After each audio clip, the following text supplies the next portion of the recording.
Good morning. I'm Dr. Farzaneh Harutian, a psychologist in supervised practice in Ontario under the supervision of Dr. Wendy Ledoux and Dr. Bahirai. We have started a series of talks on ethics, and today I'm going to have the fifth talk, and it's going to be on Ontario privacy and consent laws.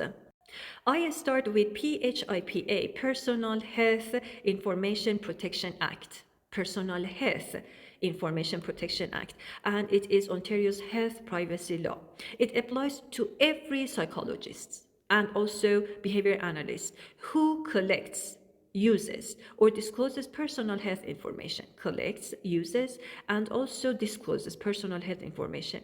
Key concept 1, you are a health information custodian, or HIC, Health Information Custodian. This means you have legal responsibilities for protecting client information. 2, circle of care. You may share personal health information within the circle of care, the set of health providers involved in a client's treatment, without explicit consent. But the client can block this with a lockbox. Key concept 3, lockbox. A client can tell you, do not share my substance use information with my family doctor. This is a lockbox. You must honor it. The only exceptions are emergencies and mandatory reporting. Key concept 4, breach notification. If there is a privacy breach, lost laptop, hacked email, you must notify the Information and Privacy Commissioner and the client if there is a risk of significant harm. Key concept 5, this increased administrative penalties. Individuals can now be fined up to $50,000, organizations up to $500,000 for that. And it is the 2024 amendment. PIPEDA is federal. It applies in Ontario when personal health information crosses provincial or international borders.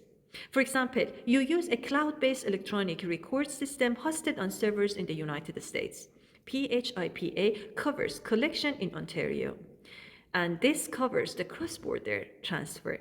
The requirements opt-in consent, unlike PHIPA's implied consent. For circle of care, PIPEDA requires explicit opt-in consent for collection, use, and disclosure.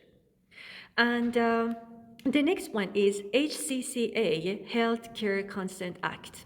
HCCA, Health Care Consent Act. It governs consent to treatment. It applies to every client interaction for elements of valid consent. 1, related to the treatment, you cannot get consent for therapy and then use it for research. It's just for therapy, not for research. 2, informed. The client must understand the nature of treatment, expected benefits, material risks, alternatives, and consequences of not consenting. 3, voluntary. No coercion, no undue influence.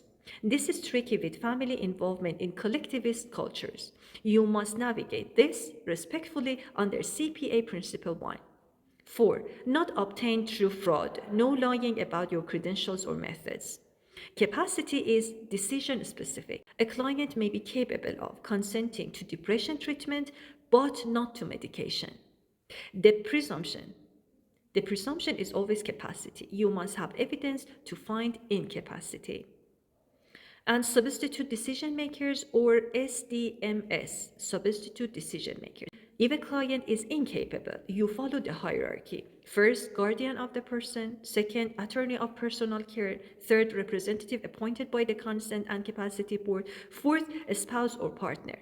Fifth, child. Sixth, parent. Seventh, sibling. Eighth, other relative. And ninth, public guardian and trustee. The Substitute Decisions Act governs guardianship and powers of attorney. Psychologists may be asked to assess capacity for a power of attorney or guardianship application. You need to know the difference. HCCA is for treatment decisions. SDA is for property and personal care decisions. Remember, PHIPA is for Ontario health information, while PIPEDA is for cross-border. And trap two is candidates forget the lockbox. A client can block sharing even within the circle of care. Remember that? And trap three, candidates misapply HCCA capacity. Capacity is decision specific and presumed.